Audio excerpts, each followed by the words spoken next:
For advertisement, call 8125893028. Our Gmail maxtvtelugu@gmail.com. Max TV ప్రేక్షకులకు నమస్కారం. ఈరోజు మనతో పాటు ఉన్నారు డాక్టర్ శిల్ప గారు. అమ్మ నమస్కారం. అమ్మ నమస్కారం అండి. ఎలా ఉన్నారమ్మా? బాగున్నానండి, మీరు బాగున్నారా? బాగున్నారమ్మా.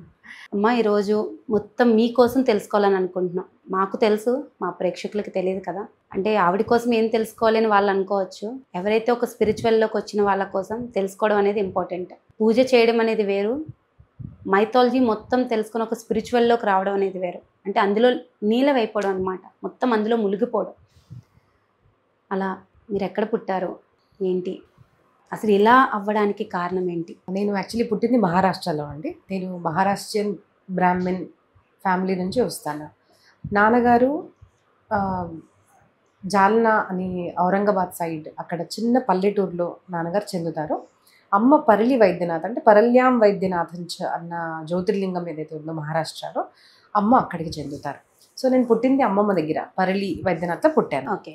దాని తర్వాత చిన్నతనం అంతా సెకండ్ క్లాస్ దాకా శ్రీశైలంలో నేను అక్కడ సెకండ్ క్లాస్ దాకా పెరిగాను. ఎందుకంటే నాన్నగారు అక్కడ అమ్మవారి దేవస్థానంలో శుక్ల యజుర్వేద ఘనపాఠిగా అక్కడ చేస్తున్నారు సేవాపురం. సో సెకండ్ క్లాస్ దాకా అక్కడే ఉన్నాను. తర్వాత అక్కడ ఎంత ఎడ్యుకేషన్ స్కూల్స్ అవి బాగాలేవు అని థర్డ్ క్లాస్ నుంచి హైదరాబాద్లో నాన్నగారు ఇల్లు కట్టి మేమందరం 4 అక్క చెల్లెలం, ఒక తమ్ముడు, అమ్మ అందరం ఇక్కడ షిఫ్ట్ అయ్యాము. నాన్న టూ అండ్ ఫ్రో చేసేవారు హైదరాబాద్కి. సో థర్డ్ క్లాస్ నుంచి నాకు మొత్తం ఎడ్యుకేషన్ అంతా డాక్టరేట్ అండ్ ఫిజియోథెరపీ దాకా కూడా మొత్తం హైదరాబాద్లోనే అయింది. ఓకే. మరి అయితే మీరు ఇంత స్పిరిచువల్గానే చిన్నప్పటి నుంచి ఉండేవారమ్మా? చిన్నప్పుడు అంటే ఇంట్లో అమ్మ నాన్న ఉన్న సంస్కారం ఖచ్చితంగా పిల్లలకి వస్తుందండి. సో నేను చిన్నప్పుడు అంటే నేను సెకండ్ క్లాస్లో ఉండే ముందు స్మరించుకుంటే మా అమ్మ గంట మోగితే మేము లేసేవాళ్ళం పొద్దున. అమ్మ పొద్దున పూజ చేసేవారు. సో అలాగే ప్రారంభమైంది. తర్వాత అమ్మ నాన్నగారు శ్లోకాలు నేర్పించడము. సో ఆధ్యాత్మికంగా అంటే బాహ్య ఆచరణ మాత్రం ఖచ్చితంగా పూజ చేయడము, ప్రసాదం తీసుకోవడము, గుడికి వెళ్ళడము. మా నాన్నగారికి ఒక మంచి చాలా అలవాటు ఉండేది ఏంటంటే, ఎవరైనా భక్తులు వచ్చారు అంటే అన్ని పనులు మానుకొని మమ్మల్ని అందరిని తీసుకెళ్ళేవారు. భక్తులు ఎవరైనా వచ్చారు స్వామీజీస్ అంటే వాళ్ళ దర్శనానికి తీసుకెళ్ళేవారు. సో చిన్నప్పటి నుంచి ఇటువైపు ఇన్క్లినేషన్ అయితే ఖచ్చితంగా ఉంది. కానీ ప్రవచనాలు చెప్పాలి అది అంటే అది నాకు తర్వాత స్టార్ట్ అయింది. యాక్చువల్లీ 16 ఇయర్స్లో అలాగా మొదలైంది. సో ఇలా చాలామంది ప్రవచనాల దగ్గర తీసుకెళ్ళేవాళ్ళు, ప్రవచనకర్తల దగ్గర, స్వామీజీల దగ్గర. అప్పుడు నేను 15 ఇయర్స్ ఉన్నాను. నేను ఇంటర్మీడియట్ ఫస్ట్ ఇయర్. అప్పుడు మా గురువుగారు స్వామి శ్రీ గోవిందదేవ్ గిరిజీ మహారాజ్, అంటే మన రామ్ మందిర్ కోశాధ్యక్షుడు, ఆయన గారు ప్రవచనం జరుగుతుంది భాగవతం. నేను కాలేజ్లో ఉన్నాను. ఆ రోజు ఎందుకో నా అమ్మ 2-3 డేస్ నుంచి అంటుంది వెళ్దామని. ఆ రోజు ఎందుకో తెలియదు, నేను రెడీ అయ్యాను కాలేజ్ కోసము, బట్ ఎందుకో తెలియదు వెళ్ళాలి అని అనిపించింది. ప్రవచనానికి వెళ్ళిన తర్వాత ఆ రోజు భాగవతంలో 6వ స్కందంలో అజామిల్ కథ అనేది జరుగుతుందన్నమాట. ఆ కథ వరకు అయితే తెలుసు, వాడికి తెలుసు. మామూలుగా మంచిగా ఉన్న బ్రాహ్మణుడు చెడు ఆచరణలోకి వెళ్ళిపోతాడు. దైవభక్తి ఎలా కలిగింది, ఆయన చనిపోయేటప్పుడు యమదూతులు రావడము అవన్నీ చూసి స్క్రీన్లో కృష్ణుడి బొమ్మను చూపిస్తున్నారు.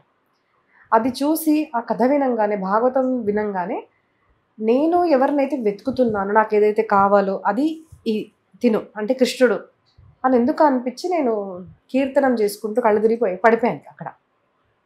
ఎందుకు పడిపోయింది అమ్మాయి అని అమ్మ నాన్న బాగా బెంగపడ్డారు. బాగా ఏడ్చేశాను, నాకే తెలియదు. అయితే సాయంత్రం ఏడ్చి కళ్ళు తిరిగి పడిపోయాను. ఎందుకు ఏడ్చాను నాకు తెలియదు. నాకు అది ఆయన కావాలి, కృష్ణుడు కావాలి. హూ ఇస్ కృష్ణ, ఏంటిది అసలు నాకు అంత తెలియదు. నిజంగా చెప్పాలి, కృష్ణుడి గురించి నా అండర్స్టాండింగ్ అంటే, నేను చిన్నగా ఉన్నప్పుడు మా అమ్మ తులసమ్మ పూజ చేసేది. చుట్టూ తిరిగి గోవిందాల గోపాలాల ఆవడఫారని మరాఠీలో ఎలా అనేది.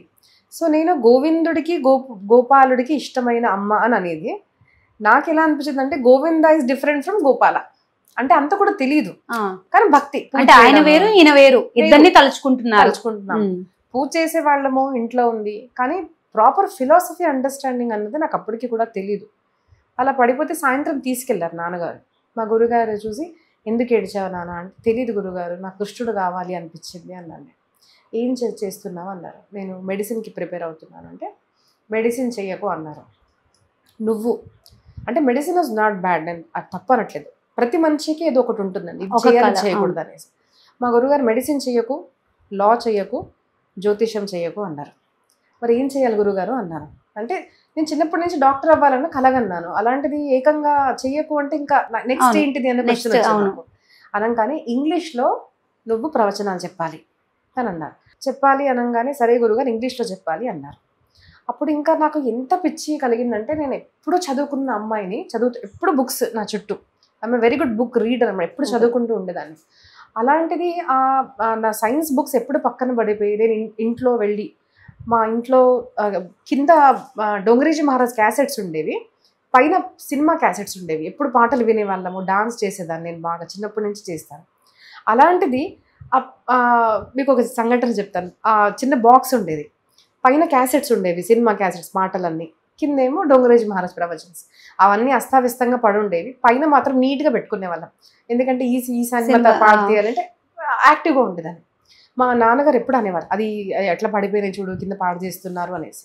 నా లైఫ్లో మార్పు వచ్చిన తర్వాత ఏమైందంటే, ఆ సినిమా క్యాసెట్స్ మెల్లమెల్లగా లైఫ్లో నుంచి పోయి ఇది చక్కగా పెట్టడం అనేది ప్రారంభమైంది, అది వినడం అనేది ప్రారంభమైంది.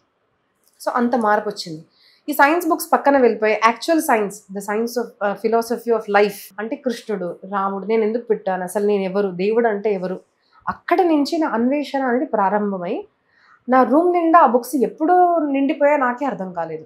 అంటే కొనడము, వినడము, చదవడము, కొనడము, వినడము, చదవడం, ఇది ప్రారంభం అయిపోయింది. అప్పుడు నాకు ఇంటర్నల్ అంటే లోపల నుంచి ఒక అనుభూతి అండ్ అంటారు కదా ప్యాస్, అంటే అదే ఒక అనుభూతి చెందే అసలు ఏంటిది తెలుసుకోవాలనే ఆత్రం.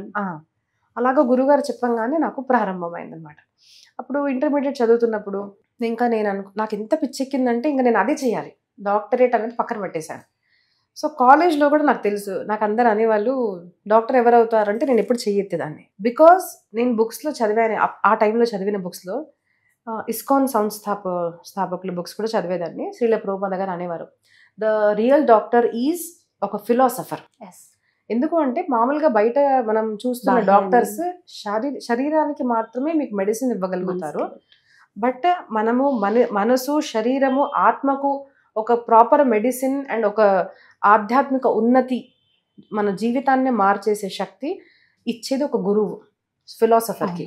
సో అట్లా అవ్వగలిగే వాళ్ళే అసలు యాక్చువల్ డాక్టర్స్ అనేవాళ్ళు.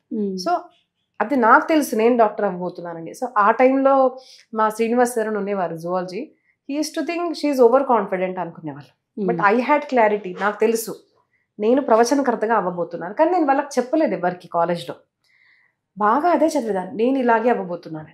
ఇంకా ఎంత ఎక్కిందంటే నేను అసలు చదువు మానేస్తాను అన్నాను. మా గురువు గారు కాదు, అట్లీస్ట్ డిగ్రీ దాకన్నా కంప్లీట్ చేయి, దాని తర్వాత పీజీ చేసే అవసరం లేదు అన్నారు. మా ఇంట్లో అందరు పోస్ట్ గ్రాడ్యుయేట్స్ ఎక్సెప్ట్ మీ, ఎందుకంటే నాకు అవసరం లేదు అనిపించింది. అండ్ దెన్ నా graduation and bachelors of physiotherapy అయిపోగానే మా గురుగారి దగ్గరికి వెళ్ళాను నేను, ఋషికేశ్లో. అక్కడ గురు పౌర్ణిమ రోజు మా గురుగారు ఆజ్ఞాపించండి గురుగారు ఏం చేయాలి అంటే, ఈరోజు నా గురు మంత్రం తీసుకో అన్నారు. ఆయనే చెప్పారు నాకు. అలా అంటున్నారు ఏంటి, నాన్నగారికి ఫోన్ చేస్తే గురుగారు అంటున్నారుగా తీసేసుకో అన్నారు. సో ఆ రోజు గంగా తీరాన నాకు అక్కడ గురు మంత్రం ఉపదేశించి అప్పుడు నాకు ప్రారంభమైంది అనమాట నా యాక్చువల్ జర్నీ, ప్రవచనాలు చెప్పడము. అది ఏ వయసులో అమ్మా? 22. ఓకే. సో ఇప్పుడు 14 సంవత్సరాలు అవుతుంది నేను చేస్తున్నాను.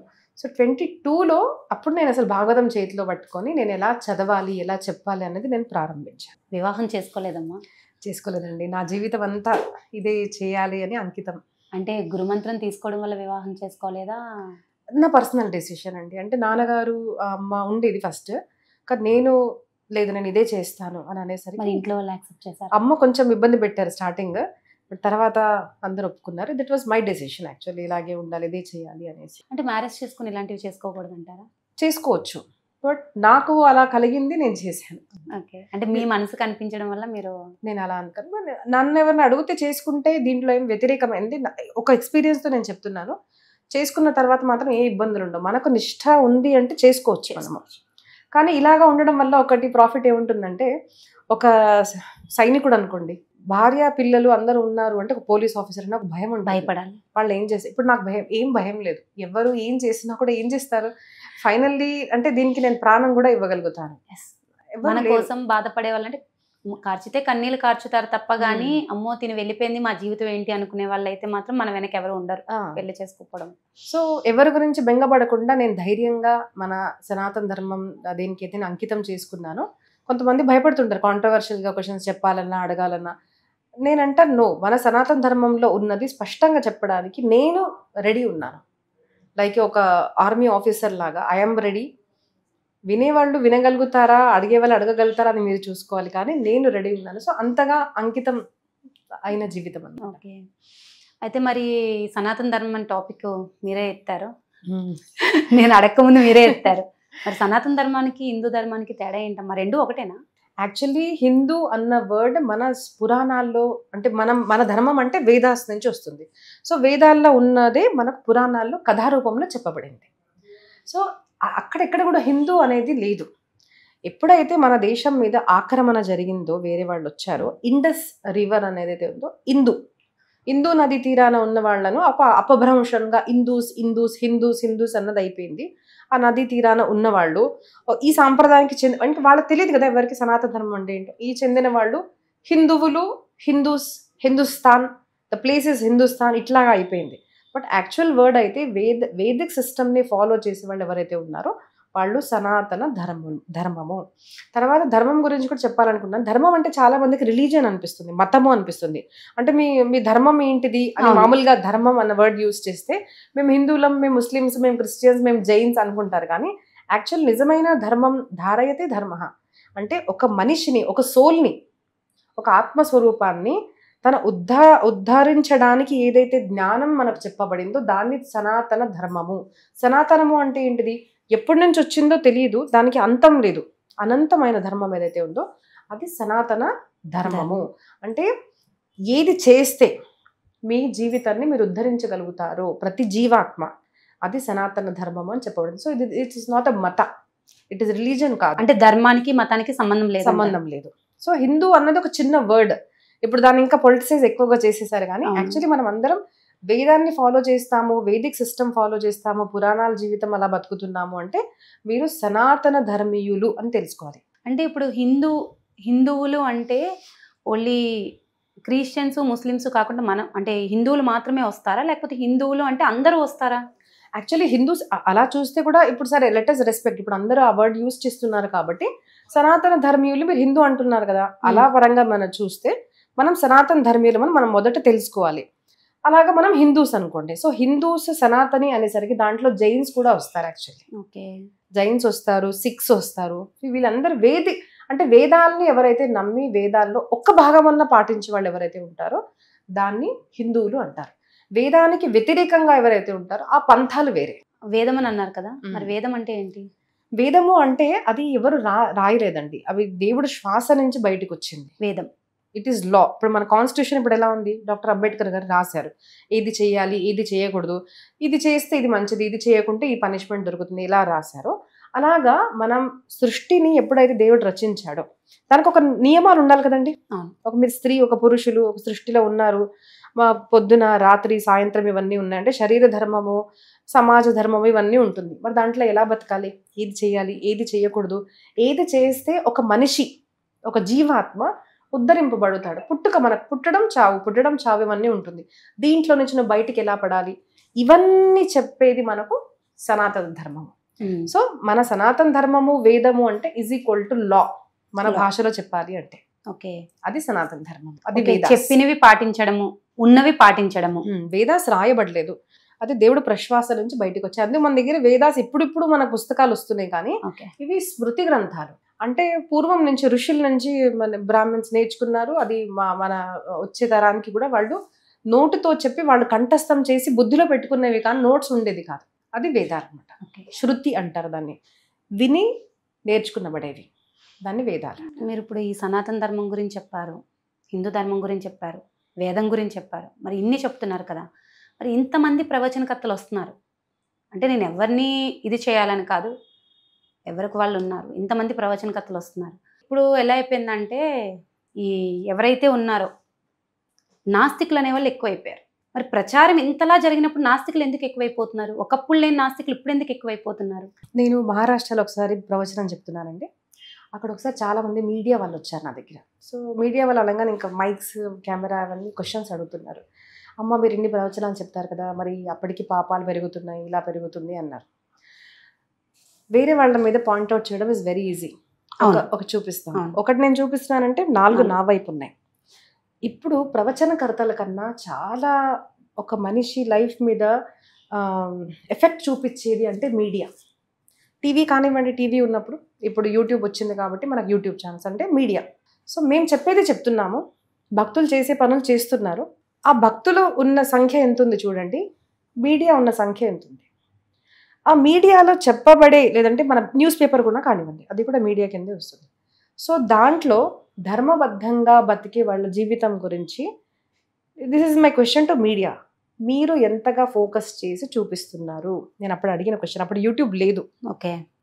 న్యూస్ పేపర్లో స్కామ్స్, మర్డర్స్, రేప్స్ అన్ని నెగిటివ్ న్యూస్ ఉంటాయి మోస్ట్లీ. ఏదో ఒక పేజ్లో పాజిటివ్ ఉంటుంది. ఇప్పుడు కూడా నేను చూస్తుంటే మొన్న ఏదో హతరస్ బాబాజీ ఆయన గురించి చూపిస్తున్నారు, పదే పదే పదే పదే చూపిస్తున్నారు. మీడియాలో ఎప్పుడైతే గనక మనము పాజిటివిటీ గురించి ఎక్కువగా మాట్లాడతామో అప్పుడు సమాజం మీద ఎఫెక్ట్ ఉంటుంది. సినిమా ఎఫెక్ట్ చాలా ఉంటుంది, యూట్యూబ్ ఎఫెక్ట్ చాలా ఉంటుంది, మూవీస్ ఎఫెక్ట్ చాలా ఉంటుంది. Last comes news papers. ఇవి ఎక్కువగా చదివి మన పిల్లలు పెరుగుతున్నారు. సో మేము ఎంత పని చేసినా కూడా మా సంఖ్య చాలా తక్కువ. వస్తున్నారు ప్రవచనకర్తలు, కానీ ఎంత చెప్పినా కూడా, నా ప్రవచనాల్లో చాలామంది మీడియా వాళ్ళు వస్తారు, మేము రాస్తామమ్మా, మా పేరు మా ఫోటో ఉంటుంది, కానీ కింద రాసిన మ్యాటర్ మేము చెప్పింది ఉండదు. వాళ్ళు ఏదో రాసుకొని వాళ్ళకి మనసులో వచ్చింది చెప్తారు. సో ఎప్పుడైతే మేము చెప్పింది ఎక్కువగా విని ఆచరించబడతారో అప్పుడే సమాజం అనేది మారుతుంది. చెప్పేవాళ్ళు చెప్తున్నారు, ఆచరించడం మన చేతుల్లో ఉంటుంది కదండి. మరి అంటే మీరు మార్చాలని వచ్చారు కదమ్మా, మరి ఈ ప్రవచనకర్తలు ఎవరైతే ఉన్నారో మేము మార్చుతాము అంటున్నారు. మరి ఒక్కరినైనా అంటే ఎందుకు మారట్లేదు? నాస్తికులు అనేది ఎందుకు పెరిగిపోతున్నారు? అంటే తగ్గాలి కదా. మరి ప్రవచనకర్తలు ఎవరైతే వస్తున్నారో ఇంతమంది, అంటే విని అంటే మేము కరెక్ట్గా పెట్టలేదని అంటున్నారు. అంటే మీడియా వాళ్ళు అన్నారు, మీరు మీడియా వాళ్ళు కరెక్ట్గా ఇన్ఫర్మేషన్ ఇవ్వట్లేదు అని. మేము అలానే మరి అందరివి ఎవరైతే ప్రవచనాలు ఉంటాయో అన్నీ మేము కూడా టెలికాస్ట్ చేస్తున్నాము. కానీ ఒక ప్లస్ ఎంత ఉందో మైనస్ ఎంత ఉందో టెలికాస్ట్ చేయడం అనేది మీడియాకి ఇంపార్టెంట్. ఎందుకు అంటే వాడెక్కడో ఏదో జరిగిందనేది మేము చెప్పడానికి కారణం ఏంటంటే ఇంకొకటి అలా తయారవ్వద్దు అనేది మీడియా చెప్తుంది. అవును. అది మీరు ఏమన్నారంటే ఇవి ఎక్కువ చూపిస్తున్నారు, పాజిటివ్ అనేది ఒకే పేజీలో వేస్తున్నారు అని చెప్తున్నారు. చెడు చూపించడం అని నేను అనను, అది మేము తెలియచెప్తున్నామని మీడియా అనుకుంటున్నాం. కానీ మీరేమన్నారంటే చెడు ఎక్కువ చూపిస్తున్నారు అని మీరు అంటున్నారు, ప్రవచనం అనేది తక్కువ చెప్తున్నాం అని. ప్రవచనకర్తలు కూడా ఆల్మోస్ట్ ఇన్నాళ్ళు ఎక్కడో ఇయర్లీ మహా జరిగితే ఏమన్నా ఈ విశేషాలు అయిన రోజు ప్రవచనం అనేది జరిగేది. ఇప్పుడు అలా కాకుండా ప్రత్యేకంగా క్లాసులు పెట్టి ప్రవచనం అనేది జరిపిస్తున్నారు. అంటే మీరు కరెక్ట్గానే చెప్తున్నారు కానీ మనుషులు మారలేదు అని అంటున్నారు. మరి ఎందుకు అన్ని ప్రవచనాలు చెప్పడం? మరి మనుషులు అనేవి మారాలి కదా. ఇక్కడ 2 క్వశ్చన్స్ ఉన్నాయండి. మొదట అయితే మీడియా చూపించట్లేదు అని అనడం లేదు. ఒక మనిషి, ఒక మీడియా, ఒక సంస్థ, ఒక దేశము ఎప్పుడన్నా మన మాటల్లో పాజిటివిటీ అనేది ఎక్కువగా ఉండాలి. నేను ఏమంటారంటే ఇన్ని పొద్దు నుంచి రాత్రి దాకా మీరు న్యూస్ చెప్తారు కదా, అన్ని news channels, everyone, Hindi, Telugu, Marathi, English, Telugu, Tamil అన్ని అందరికి చెప్తున్నారు. పొద్దు నుంచి రాత్రి దాకా జరిగే దీంట్లో ఒక హాఫ్ డే అన్న ఒక్క భక్త చరిత్ర, చాలా భక్త చరిత్రలు ఉన్నాయి, చాలా ఋషి చరిత్రలు ఉన్నాయి. వాళ్ళు సెన్స్ కంట్రోల్ వాళ్ళది ఎలా ఉండేది, వాళ్ళ జీవిత చరిత్ర ఎలా ఉండేది, రిపీట్ పాజిటివిటీ రిపీట్ చేస్తున్నప్పుడు చూసి మార్పు వస్తుంది. ఎందుకు అంటే సంతశ్రీ డోంగరేజీ మహారాజ్ ఒక మాట అంటారు, నెగిటివిటీ అనేది చాలా తొందరగా మనిషిలో ఎఫెక్ట్ చేస్తుంది. ఒక పాట విన్నారనుకోండి, స్వామి ఆ స్వామి ఏదో వచ్చింది ఆ పాట, ఆ స్వామి అనగానే అందరు పుష్ప స్వామి టక్కన వచ్చేస్తుంది నోట్లో. ఒక విష్ణు సహస్రనామం వినండి, టక్కన మీకు రాదు. ఎందుకు అంటే ఎంతో జన్మల పుణ్యం ఉంటే కానీ నోట్లో ఇవన్నీ రావు. సో సత్సంగం అనేది రిపీటెడ్గా చేయాలి, అప్పుడు అది ఎఫెక్ట్ కలుగుతుంది. So this is one from media. Second thing is ఎందుకు మారడం లేదు అంటే, నేను గనక చూస్తే నాకు ఎక్కడ చూసినా భక్తులే కనిపిస్తున్నారు. అంటే ముందు మధ్యకాలంలో అలాగా ఉండేది లేదు, కానీ ఇప్పుడు యూట్యూబ్ ఛానల్స్ వల్ల కానివ్వండి, చాలామంది యువత వాళ్ళు చాలా ఆధ్యాత్మికంగా క్వశ్చన్స్ అడుగుతున్నారు. ఇప్పుడు మీ నుంచి కానివ్వండి, ఎవరి నుంచినా. సో వాళ్ళకు క్వశ్చన్స్ చాలా ఉంటాయి, జిజ్ఞాస చాలా ఉంటుంది. చాలామంది క్వశ్చన్స్ అడిగేవాళ్ళు, దాన్ని మన గూగుల్ని కూడా మనం రీసెర్చ్ చేస్తే చాలామంది ఆధ్యాత్మికంగా ఎలా ఎదగాలి, మనసు ఏంటిది, శరీరం ఏంటిది, శరీరాన్ని ఎలా పెట్టుకోవాలి, మనసు ఎలా ఉండాలి, మన ఫ్యామిలీ సిస్టమ్ ఎలా ఉండాలి. అందుకోసం ఇప్పుడు చూడండి, చాలామంది వాళ్ళు పొద్దునుంచి రాత్రి దాకా జాబ్ చేసుకుంటూ విసుక్కొని ఇవన్నీ వదిలేసి ఒక ఏమంటారు పర్మనెంట్ ఫినాన్షియల్ అనేది చూసుకొని చాలా మంది ఇప్పుడు చిన్న చిన్న పల్లెటూర్లలో వెళ్ళి ఉండడము, ఆ మళ్ళీ వేదిక్ లైఫ్ స్టైల్ మళ్ళీ తీసుకొచ్చే వాళ్ళు ఇప్పుడు చాలా మంది ఉన్నారు. మీరు కనుక యూట్యూబ్లో స్టడీ చేస్తే ముందు కన్నా ఇప్పుడు ఎక్కువగా ఉన్నారు. ఎందుకు అంటే యూట్యూబ్ పెరుగుతుంది, మీడియా పెరుగుతుంది, ప్రచారం పెరుగుతుంది. కాబట్టి జనాల్లో అవగాహన అనేది కూడా ఖచ్చితంగా చాలా పాజిటివ్గా పెరుగుతుంది, ఖచ్చితంగా ఉంది. కానీ ఇంకో కారణం ఏంటిది అంటే కొంచెం నార్త్లో చూస్తే కూడా అక్కడ ప్రవచనాలు వినేవాళ్ళు ఎక్కువగా ఉంటారు, కొంచెం ప్రాక్టీస్ చేసే వాళ్ళు ఎక్కువగా ఉంటారు. అక్కడ నేను చూస్తే కొంచెం టెంపుల్స్ వెళ్ళడం అన్న కొంచెం ఎక్కువగా ఉంటుంది. ఇది సౌత్లో రండి, అక్కడ మేము ప్రవచనాలు చేస్తే ఒక్కరోజు 5 days వింటారు, 5 hours వింటారు అక్కడ. అదే ఇక్కడికి వచ్చామనుకోండి సౌత్లో ప్రవచనాలు చెప్పాలి అంటే మాకు టైం ఉండదండి, గంటన్నర చాలు అంటారు. సో నేను చెప్పడానికి రెడీగా ఉన్నాను. 5 days భాగవతం నాకు చెప్పండి, మీరు ఎక్కడైనా అరేంజ్ చేయగలుగుతారు ఇక్కడ? నేనే మా ఫ్రెండ్ ఫోన్ చేసింది, శిల్ప భాగవతం చెప్పాలి అంటే 4-5 hours ఉండాలి హైమా అంటే తను అయ్యో 4-5 hours కుదరదు శిల్ప, పొద్దున పిల్లల్ని పంపించాలి, సాయంత్రం పంపించాలి, వీళ్ళకి ఆఫీస్ ఉంటుంది, సో మధ్యాహ్నం గంటన్నర పెట్టుకుందామా అని అన్నారు. సో మేము చెప్పడానికి రెడీ, వినేవాళ్ళు రెడీగా ఉన్నారా? మరి అలాంటప్పుడు అలా మారిపోయింది. ఓకే, అంటే మీరే అంటున్నారు 5 hours ఉంది భాగవతం, 5 hours లో చెప్పాలని అంటున్నారు కదా, మరి హాఫ్ అన్ అవర్ అని చెప్పుకుంటూ మార్చొచ్చు అని అనుకోవచ్చు కదమ్మా? ఖచ్చితంగా మార్చొచ్చు. అది వినేవాళ్ళ జిజ్ఞాస ఉండే. ఇప్పుడు నది ప్రవహిస్తుందండి, ఒక నది గంగా నది ప్రవహిస్తుంది, అది అందరి కోసం ప్రవహిస్తుంది. అక్కడ ఏం రాశారా కళ్యాణి గారు రావద్దు, శిల్ప గారు రావాలి అనేసి? మనకు ఎప్పుడైతే జిజ్ఞాస కలుగుతుందో జీవాత్మ అక్కడికి వెళ్ళి తనకు తానుగా వెళ్ళి తన థర్స్ట్ అనేది తను పూర్తి చేసుకుంటాడు. కానీ జీవాత్మలోనే అది థర్స్ట్ లేదనుకోండి, కోరిక లేదు, నాకు పరమాత్మ కావాలి, నాకు భక్తి కావాలి, నాకు ప్రశాంతత కావాలి, నేను ఒక మంచి జీవితాన్ని బతకాలని తనలో ఎప్పుడైతే కోరిక కలగదో మనం ఎదుటి మనిషిని ఫోర్స్ చేసి ఇవన్నీ నేర్పించలేం. మనం వాళ్ళలో కోరిక కలగాలి. అంటే ఇందాక నేను ఒక క్వశ్చన్ అడిగాను మిమ్మల్ని, నాస్తికులు అనేవాళ్ళు ఎక్కువ అవుతున్నారు అన్నప్పుడు, కానీ ఇప్పుడులో పూజలు చేసేవాళ్ళు ఎక్కువ కనిపించారు అంటే, నేను చూసే దాంట్లో పూజలు చేసేవాళ్ళు ఎక్కువ కనిపించారు అన్నారు. మరి ఎందుకు ఇంత అరాచకాలు ఎక్కువైపోయాయి ఇన్నాళ్ళ కన్నా? అట్లా ఏమీ లేదండి. నేను నిజంగా వాస్తవం చెప్పాలి అంటే ఎవరైతే చక్కగా పురాణాలు విన్నాలో వాళ్ళకైతే ఇది అర్థమవుతుంది. ఇప్పుడు చాలా మంది కలియుగం కదండి, కలి ప్రభావం చాలా చెడుగా ఉంది, ఇలా చాలా ఈజీగా అనేస్తుంటారు. కానీ నేను పురాణాలు చదివి నేను చెప్తున్నాను, సత్యయుగం కానివ్వండి, త్రేత, ద్వాపర యుగం, కలి, నాలుగిట్లో కూడా మన సృష్టి ఎప్పుడైతే రచింపబడిందో దాంట్లో సత్వ, రజ, తమ అంటే 3 గుణాలతో సృష్టి రచింపబడింది. సో మీరు అప్పుడు కూడా చూడండి, ఏ యుగంలో కూడా రాక్షసులు ఉన్నవాళ్ళు మొదటి నుంచే ఉన్నారు. వాళ్ళకు ఒక పెద్ద సేన ఉండదు కదండి, ఇక్కడ వెళ్ళినా కూడా రాక్షసులు, అప్పుడు కూడా అరాచకాలు చాలా జరిగేవి, ఇప్పుడు కూడా జరుగుతున్నాయి.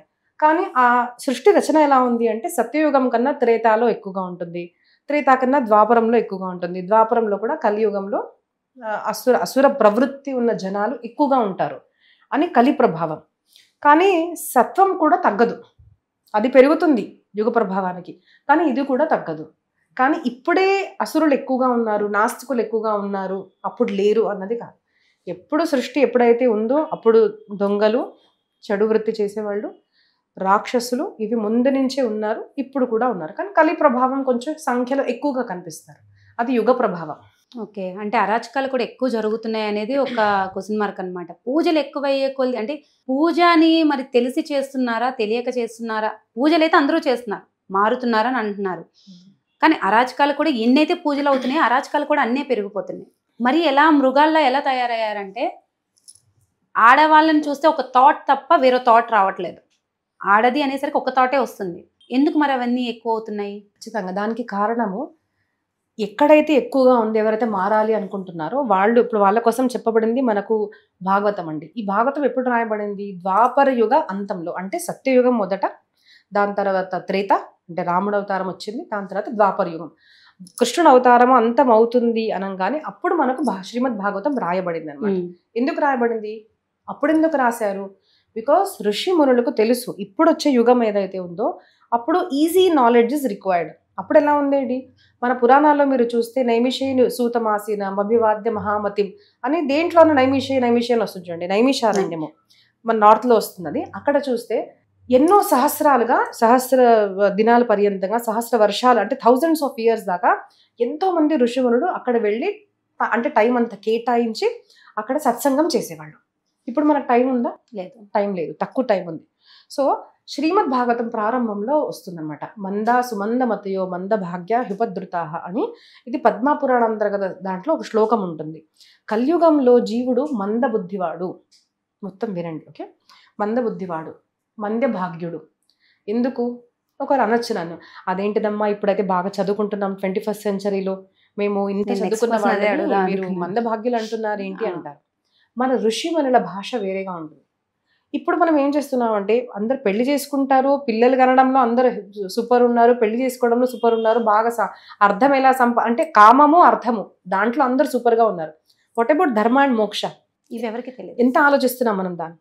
కాబట్టి అసలైనది ఆలోచించాల్సింది ధర్మము మోక్షము. మనం అవి వదిలేసి అర్థం కామం గురించి ఆలోచిస్తారు ఈ యుగంలో. కాబట్టి మంద సుమంద మతయో మంద భాగ్య హ్యుపద్రుతాహ అంటే సహజంగా ఆ వేదంలో ఉన్న జ్ఞానము సహజంగా ఈజీగా అర్థమయ్యేటట్టు మన భాగవతంలో చెప్పబడింది. కానీ ఇక్కడ ఎంతమంది భాగవతం సంపూర్ణంగా విన్నారు అని అడగండి క్వశ్చన్ ఒకసారి. ఈ రోజు నుంచి మీరు ప్రారంభించండి. యూ విల్ గెట్ భాగవతమా, భాగవతం అంటే ఏంటి అంటారు. లేదంటే గీత చదివామంటే అమ్మ ఎవరు అంటారు. అంటే మన భగవద్గీతని గీత అన్నాము అంటే వాళ్ళకి అది కూడా తెలియదు అసలు భగవద్గీత ఏంటిది, ఎవరు రాశారు, దాంట్లో ఏముంది. ఎందుకు అంటే ఇప్పుడు మన గురువులు అవసరం లేదు. ఇప్పటి కాలంలో మన గూగుల్ గురువు అయిపోయింది. అవును, ఫోన్ అంటే గురువు. అవును. ఏదైనా ప్రాబ్లం వచ్చింది ఫోన్ లో కొట్టుకోవాలి, ఫోన్లో కొట్టుకోవాలి. ఏదన్నా కావాలి గూగుల్ని అడుగుతున్నారు. అవును, గూగుల్ అంటే ఏంటిది? The information whatever is feeded, దాంట్లో రాయబడింది మాత్రం అది చెప్తుంది కదా. గురువులు మనం ఎప్పుడు దాకా అయితే మనం ఒక గురువు సన్నిధిలో వెళ్ళామో అప్పుడు దాకా మనకు కరెక్ట్ జ్ఞానం అనేది రాదు. ఖచ్చితంగా గురువులు అనేది మనకు ఉండాలి. అంత వేదంలో ఉన్న జ్ఞానాన్ని, అష్టాదశ పురాణాల్లో ఉన్న జ్ఞానాన్ని కూడా సులువుగా ఒక చిన్న గ్రంథం శ్రీమద్ భాగవతం దాంట్లో రాసి ఇచ్చిన తర్వాత మనకు ఎంతమంది మనం వింటున్నాం? మనం వినడం లేదు. ఆ గంగ ప్రవహిస్తుంది, అది గంగ, జ్ఞానగంగ, అది ప్రవహిస్తుంది. మరి మీరు వెళ్ళి దాంట్లో తాగలేదనుకోండి, ఆ గంగ తప్పు కాదు. సో సమాజంలో పెరుగుతుంది ఎందుకు అంటే మనిషిలో జిజ్ఞాస రావాలి. జిజ్ఞాస వస్తే గానీ జ్ఞానం అనేది, గురువులు మన దగ్గర ఒక పద్ధతి ఉండండి. మనం వెళ్ళి కళ్యాణి రాని నేను జ్ఞానం చెప్తాను అని మన దగ్గర చెప్పరు. శిష్యుడు గురువు దగ్గరికి వెళ్ళాలి. అందుకోసం మీరు భగవద్గీతలో కూడా చూడండి, అర్జునుడు ఎప్పుడైతే కృష్ణ నాకు జ్ఞానాన్ని ప్రసాదించు అని అడిగినప్పుడు కృష్ణుడు జ్ఞానం చెప్పడం ప్రారంభించాడు. సో ఎప్పుడైతే వస్తారో అప్పుడు జ్ఞానం వాళ్ళకి ప్రసాదింపబడుతుంది. Because it has to be digested. ఆకలి ఉన్నప్పుడు అన్నం తింటే ఆ జఠరాగ్ని దాన్ని డైజెస్ట్ చేసేస్తుంది. ఆకలి లేదనుకోండి, నేను పంచపక్వానాలు పెట్టాను తిను అంటే మీరు ఏమంటారు? నాకు ఆకలి లేదు. సో దాని ఆకలి అనేది జీవాత్మలు ఎప్పుడైతే వస్తుందో, ఆ శ్రీమద్ భాగవతం చాలా సులువు. ఎక్కువ రోజు 5 గంటలు కూడా అవసరం లేదు. అంటే నేను సప్తాహం గురించి చెప్తున్నాను. మీరు వినాలి అంటే ఇప్పుడు ఫోన్ కూడా ఉంది, 5 నిమిషాలు వినండి. మారాలి అని మనలో జిజ్ఞాస ఉంటే మార్పు రావడానికి ఇప్పుడు మనం ఏమి స్వర్గానికి వెళ్ళే అవసరం లేదు, పాతాళానికి వెళ్ళే అవసరం లేదు. ఉన్న చోట్లో చక్కగా మొబైల్ ఫోన్ని యూజ్ చేసుకొని మన జీవితాన్ని మనం మార్చుకునే టెక్నిక్ ఇప్పుడు ఉంది.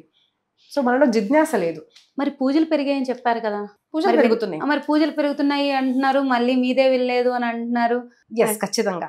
ఇప్పుడు నేనే మీకు ఒక ప్రశ్న వేస్తానండి, కౌంటర్ క్వశ్చన్. ఓకే, రావణుడు భక్తుడా అభక్తుడా? భక్తుడే. ఎందుకు? శివుని పూజించాడు కాబట్టి. Yes. So this is the understanding. ఇది తప్పు. రావణాసురుడి అసురుడిగా మన దగ్గర చెప్పారు. ఇప్పుడు నేను మీకు రావణ చరిత్ర చెప్తాను. రావణాసురుడి తండ్రి ఎవడు? విశ్రవ, అంటే ఒక ఋషి, ఒక మంచి వ్యక్తి. ఎవరినైతే మనం ఇప్పటి కాలంలో మంచి వ్యక్తి అంటామో ఆయన వాళ్ళ తండ్రి. తల్లి ఎలాంటిది?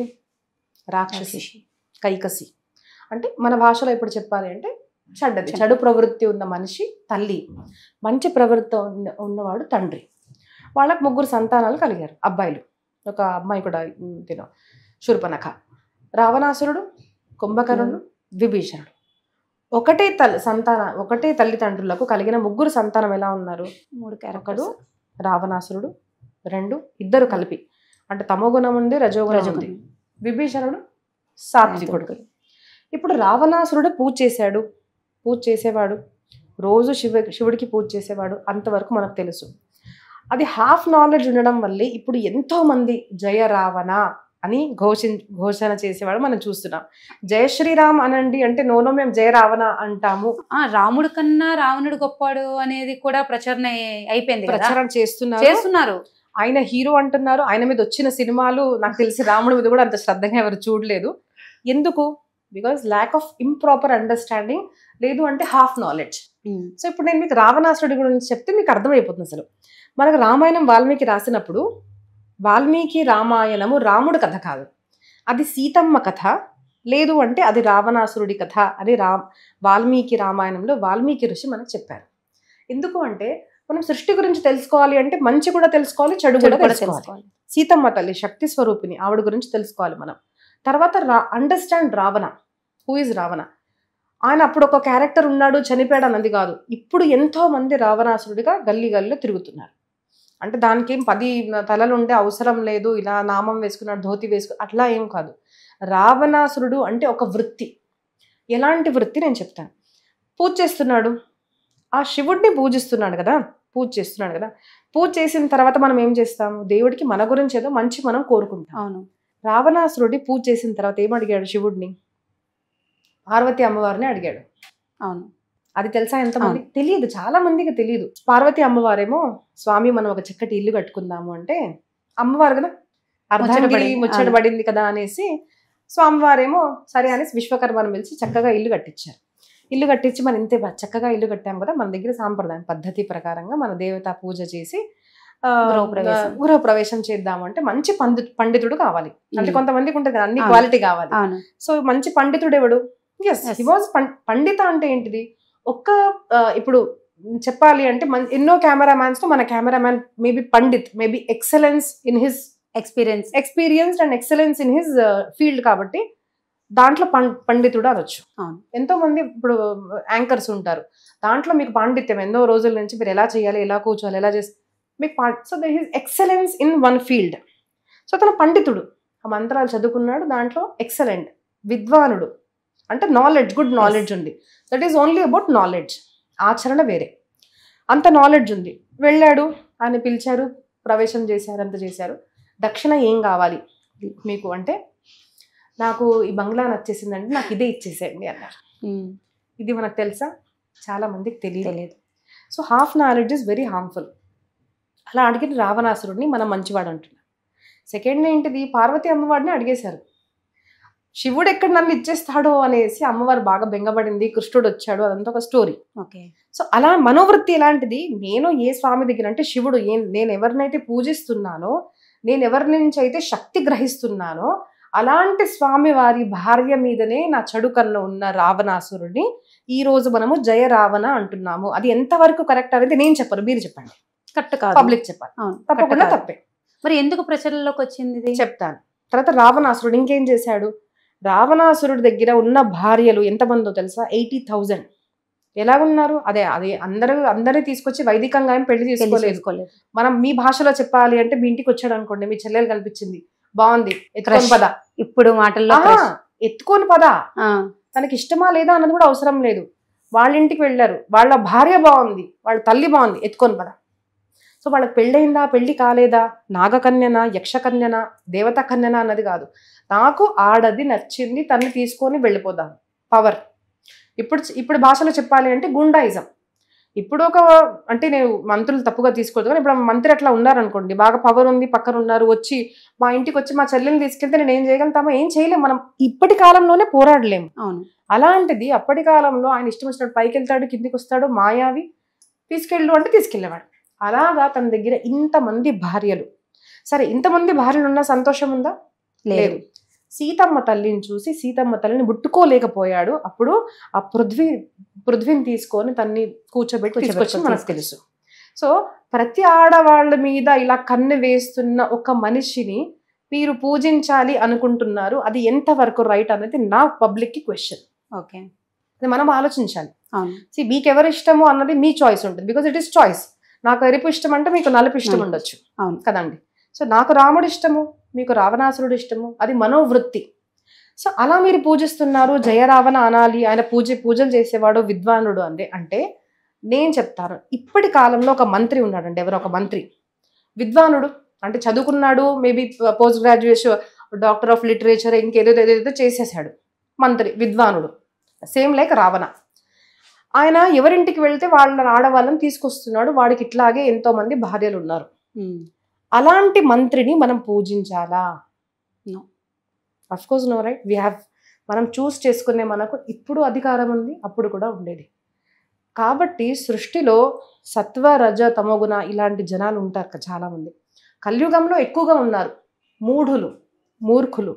కాబట్టి పూజ ఎందుకు చేస్తున్నాము అని అర్థం కాకుండా పూజలు చేస్తున్నాం, కానీ పూజ చేసింది లోక కళ్యాణార్థము, నా ఆత్మ కళ్యాణార్థము, సమాజ కళ్యాణార్థము అని తెలియకుండా ఆ స్వామి ఎవరినైతే పూజిస్తున్నారో ఆయన, నేను స్వామి నాకు లక్ష్మీ అమ్మవారిని నేను భోగం చేయాలనుకుంటున్నాను నాకు ఇచ్చేసి అన్న మనోవృత్తి మనిషి గురించి మనం ఏం మాట్లాడుకుంటాం. సో అది మనోవృత్తి. సో పూజ అంటే ఏంటిది, భక్తి అంటే ఏంటిది తెలుసుకోలేకపోవడం వల్ల ఇవన్నీ జరుగుతున్నాయి. భక్తి అంటే ఏంటిది అసలు తెలుసా చాలా మంది? భక్తి అంటే పూజలు అనుకుంటాం. అమ్మవారికి ఇంత కుంకుమ పెట్టామండి, మేము పట్టుచీర పెట్టామండి, మేము ఆ కలశం మేము పెట్టించామండి, మేము గుడి కట్టించామండి. This is only one part of bhakti. భక్తి అంటే మన దగ్గర నవధ భక్తి చెప్పబడింది. శ్రవణం కీర్తనం విష్ణోహో, స్మరణం పాదసేవనం, అర్చనం వందనం దాస్యం సఖ్యం ఆత్మ నివేదన. ఇవన్నీ మనకు తెలీదు. అవును, మనం వినలేదు, మేము భాగవతం వినలేదు, మేము రామాయణం వినలేదు, ఒక గురువు దగ్గరికి వెళ్ళలేదు, ఒక మంత్రాన్ని అనుష్ఠింపలేదు, మేము ఏ ఇంద్రియాలని కూడా మేము కంట్రోల్ చేసుకోలేదు. మేము గూగుల్లో చూసి రావణాసురుడు పండితుడు అనుకుంటున్నాం కాబట్టి మేము జయ రావణ అంటున్నాము అన్న వాళ్లకు నేను ఒక దండాలు. మొదట రండి, వినండి, భక్తి అంటే ఏంటిది తెలుసుకోండి. భక్తి అంటే మీరు ఏం మాల వేసుకున్నారు, ఏ తిలకాన్ని ఇలా ధరించారా, తెల్లదా నలుపుదా క్రీమ్ కలర్దా అన్నది భక్తి కాదు. అదొక్క పార్ట్ మాత్రమే. అర్చనం. మరి మాలలు కూడా ఎక్కువ అవుతున్నాయి కదమ్మా. అది కరెక్టే.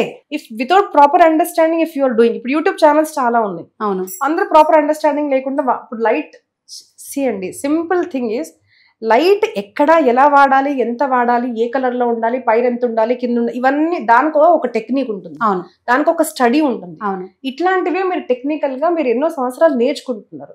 అలాంటిది భక్తి ఒక యూట్యూబ్ లో చూసి ఒక వీడియో చూసి మాకు వచ్చేసింది, భక్తిలో మేము ఎక్సెల్ అయ్యాము అంటే ఎలా అవుతుంది? హాఫ్ నాలెడ్జ్ వల్లే మనం ఇట్లాంటివన్నీ తప్పుడు దారుల్లో వెళ్ళిపోతున్నాము.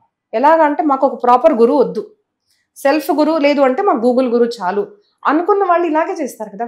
ఓకే, ఇప్పుడు ఫర్ ఎగ్జాంపుల్ మొన్నే నాకు ఒక వీడియో వచ్చింది, అమ్మ వారాహి నవరాత్రి గురించి చెప్పండి అన్నారు. వారాహి నవరాత్రి అన్నది ఎక్కడ కూడా నేను చదవలేదండి, ఎక్కడ లేదు. అమ్మవారి నవరాత్రులు ఆషాఢ మాసంలో వస్తాయి అన్నది ఉంది, దాన్ని గుప్త నవరాత్రులు అంటారు. ఉపాసన పద్ధతి మన సాంప్రదాయంలో వేరే వేరేగా ఉంటుంది. ఇప్పుడు మీరు 3-4 సిస్టర్స్ అనుకోండి, అందరికీ ఒకటే ఉపాసన పద్ధతి మన దగ్గర చెప్పరు. ఇప్పుడు మీకు అమ్మవారి పూజ చెప్పొచ్చు, మీ చెల్లెలకి కృష్ణుడు పూజ చెప్పొచ్చు, ఒకరికి హనుమంతుడి పూజ చెప్పొచ్చు. మన దగ్గర ప్రాబ్లం ఏంటంటే చాలా మందికి సనాతన ధర్మంలో ఇంతమంది దేవతలు ఎందుకు అనే ఒక క్వశ్చన్ ఉంటుంది. అసలు నాకు కూడా ఉంది అది చాలా మందికి. అంటే భగవంతుడు అంటే ఒక్కడే కదా, అంటే మన సనాతన ధర్మం గురించి ఇంతమంది అంటే నాస్తికులు కూడా అవ్వడానికి కారణం నేను అనుకునే దాంట్లో ఏంటంటే, ఇప్పుడు క్రిస్టియన్ ఉన్నారు ఒకే దేవుడు అంటారు, ముస్లిం ఉన్నారు ఒకే దేవుని పూజిస్తారు, ఇంటి మొత్తం కూడా ఒకే దేవుని పూజిస్తారు. ఒక్కింట్లోనే మనకి ఏమైపోయిందంటే నలుగురు దేవుళ్ళు అయిపోయింది. నా కూతురికి కృష్ణుడు ఇష్టం, నాకు శివుడు ఇష్టం, మా హస్బెండ్కి అయ్యప్ప ఇష్టం, ఎక్సెట్రా ఎక్సెట్రా ఇలా అయిపోయింది అనమాట. దీనివల్ల ఏంటంటే నెంబర్ ఆఫ్ పూజలు, ఈ పంతులే ఈరోజు అమ్మవారి గొప్పతనం చెప్తే రేపు విష్ణు గొప్పతనం చెప్తారు. అంటే అమ్మవారిని పూజించాలా విష్ణువుని పూజించాలా అనేది తెలియట్లేదు. అమ్మవారిని పూజించాలా విష్ణువుని పూజించాలా, విష్ణువుని పూజిస్తే లక్ష్మీదేవి వస్తుంది అంటున్నారు, కానీ శక్తి కావాలంటే అమ్మవారిని పూజించాలంటున్నారు. ఈ కన్ఫ్యూజన్లో ఉండే సగం మంది నాస్తికులుగా తయారవుతున్నారని నేను అనుకుంటున్నాను. ఖచ్చితంగా అండి, ఇది యాక్చువల్లీ చాలా ప్రశ్న అందరు తెలుసుకోవాల్సింది. మా గురువుగారు ఒక మాట చెప్తారండి, సనాతన ధర్మంలో వివిధ పూజా ఆరాధన, వివిధ దేవత ఆరాధన అన్నది దూషణం కాదు భూషణము. ఎలాగా అంటే ఇప్పుడు మీరు ఆడవాళ్ళు కాబట్టి ఒక ఎగ్జాంపుల్ చెప్తాను. మన హైదరాబాద్లో 2 షాపింగ్ మాల్స్ తెరిచాయి మనకు తెలుస్తుంది. ఏంటంటే కుక్కట్పల్లిలో వెళ్తే ఇది ఒక షాపింగ్ మాల్ ఉందండి, ఓన్లీ పట్టు చీరలు మాత్రం దొరుకుతాయి మీకు అని తెలుసు. ఇంకో షాపింగ్ మాల్ ఉందంట కోఠీలో, అక్కడ సిల్క్ శారీస్, పట్టు శారీస్, ఫ్యాన్సీ శారీస్ అన్నీ దొరుకుతాయి. అంటే మీరు ఎక్కడికి వెళ్తారు? అక్కడికే వెళ్తాను. Variety, we want variety. పట్టు ఏంటిది, నాకు అన్ని కావాలి, ఆఫీస్ వేర్ కి వేరే కాటన్ కావాలి, మేము అక్కడ వెళ్తే వేరే కావాలి, పార్టీకి వేరే కావాలి అన్న దాంట్లో ఒకటే వెరైటీ అందరికి ఒకటే అనేది లేదు మన దగ్గర. మన దగ్గర వివిధత, వేరే వేరే first thing. Second thing is వేరే వేరే అంటే అన్ని వేరే వేరే కాదు, అన్ని ఒకటే అన్నది. మనం దేవి భాగవతం చదివితే నాణ్యద్యత్ సతసత్పరం అంటే సకల రూప దేవి భాగవతంలో దుర్గా, పార్వతి, లక్ష్మి, గాయత్రి, రాధ ఇలాగా ఎన్ని దేవతలు ఉన్నారు, అన్న పరాంబిక, మాహేశ్వరి, ఇలాగా ఎన్నో పేర్లతో పూజింపబడిన తల్లి తన రూపాలు, తన అవతారాలు అన్ని చెప్పి ఒక్క సెంటెన్స్ లో దేవి భాగవతం ఏం చెప్పబడింది అంటే తనొక్కటే. బ్రహ్మ, విష్ణు, మహేష, కృష్ణ అందరి గురించి వచ్చింది దాంట్లో. అందరూ ఒక్క శక్తి స్వరూపం మాత్రమే, పరమాత్మ ఒక్కడే, ఒక్క పరమాత్మ వివిధ రూపాలు ధరించగలుగుతాడు అన్న concept Devi Bhagavatam. Come to Shiva పురాణం, నేను చెప్పిన పురాణాలు చెప్తాను మీకు, దాంట్లో కూడా అంతే ఉంది. పరమాత్మ ఒక్కడే, హరిహరులు ఒక్కటే, హరిహరులు ఒక్కటే, శివుడు పార్వతి ఒక్కటే, అందరూ ఒక్కటే అని దాంట్లో చెప్పారు. భాగవతానికి రండి, దాంట్లో ఒకటే చెప్పారు, ఒక్క పరమాత్మ వివిధ రూపాలు ధరిస్తాడు అని మనకు చెప్పబడింది. ఇప్పుడు చాలా మంది ఏమడుగుతారు అంటే, అదేంటిది అసలు మీ దేవుడు కోతిలాగా మారుతాడు, మత్స్యంలాగా మారుతాడు, ఈ వారాహి అంటే దీనిలాగా మారుతాడు, పిగ్ లాగా, అసలు ఏం దేవుడు అంటారా, అసలు ఈయన దేవుడు అంటారా అంటే నేను అడుగుతాను, ఒక్క దేవుడు శక్తిమంతుడు అని అంటే what is Shakti? Supreme power అంటే ఏంటిది?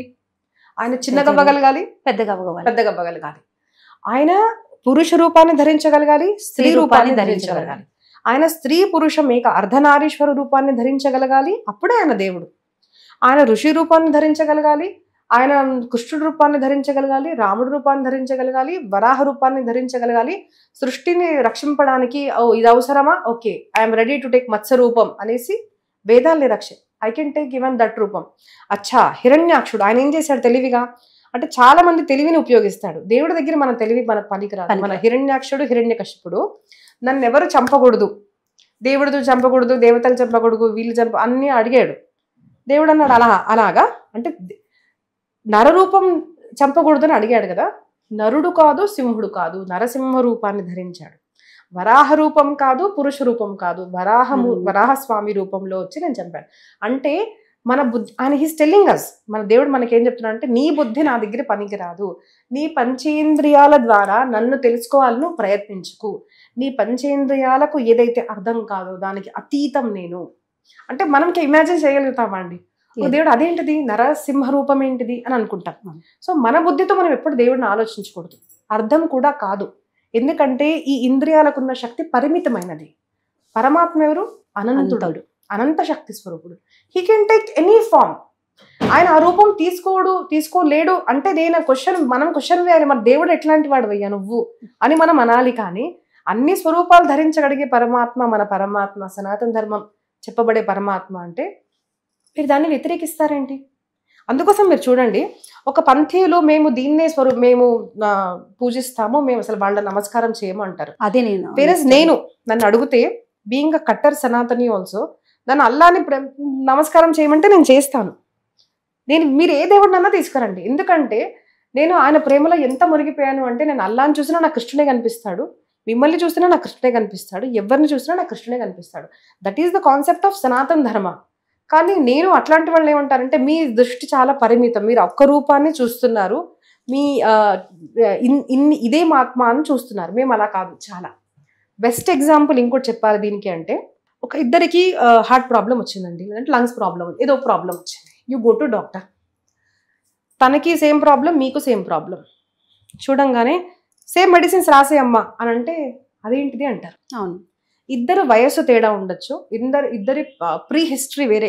ఎందుకు మీకు ఆ ప్రాబ్లం వచ్చింది, తనకి ప్రాబ్లం వచ్చింది, మెంటల్ స్ట్రెస్ వల్ల వచ్చిందా, సమ్ ఫిజియలాజికల్ సమ్ చేంజెస్ వల్ల వచ్చిందా, ఇవన్నీ చూసి మీకు వేరే మెడిసిన్, తనకు వేరే మెడిసిన్ ఇవ్వబడుతుంది. Yes or no? Medical shop లో థౌజండ్స్ ఆఫ్ మెడిసిన్స్ ఉంటాయి, some lakhs and crores of medicine worldwide ఉంటాయి. నాకు అది నచ్చిందండి, గ్రీన్ కలర్ బాగుంది, ఆ మాత్ర ఇవ్వండి అని తీసుకుంటాం మనము? తీసుకోము. మీకు అది అవసరం ఉందా?